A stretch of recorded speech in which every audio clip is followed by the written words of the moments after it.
نحمده ونصلي على رسوله الكريم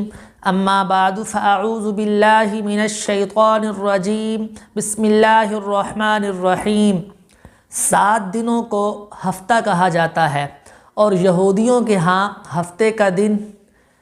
عبادت کا دن تھا۔ اللہ نے ان کو ہفتے کا دن دیا تھا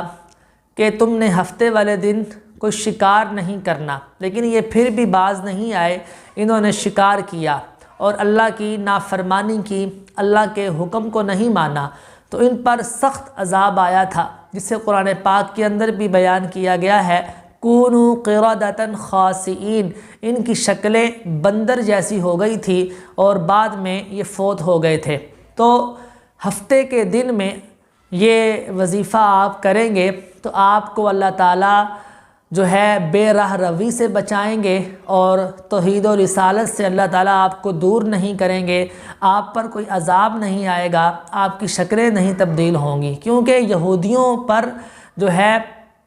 عذاب آیا تھا اور ہفتے کے دن آیا تھا اور ان کی شکلیں تبدیل ہو گئی تھیں اور وہ اپنے دین سے بھٹک چکے تھے، اس لیے اللہ نے ان پر اپنا عذاب مسلط کیا۔ تو آپ نے یہ وظیفہ ہفتے کے دن کرنا ہے، ہفتے کے دن میں کر لیں یا ہفتے کی رات میں کر لیں، یہ وظیفہ آپ نے، یہ اللہ تعالیٰ کا اسم ہے اور مبارک اللہ کا جو ہے نام ہے یا رحمان یا رحیم۔ یہ وظیفہ آپ کریں گے انشاءاللہ آپ کے گھر میں اللہ کی جو ہے رحمتیں اتریں گی اور اللہ تعالیٰ آپ کو ہر قسم کے عذاب سے محفوظ رکھیں گے اور جو ہے آپ کے اوپر مشکلات اور مصیبتیں، اللہ تعالیٰ آزمائشوں سے اللہ آپ کو محفوظ رکھیں گے۔ اور یہ وظیفہ آپ نے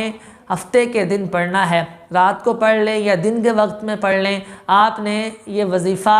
313 مرتبہ پڑھنا ہے۔ جتنی بدری صحابہ کی تعداد ہے، بدری صحابہ کی تعداد بھی 313 ہے، اور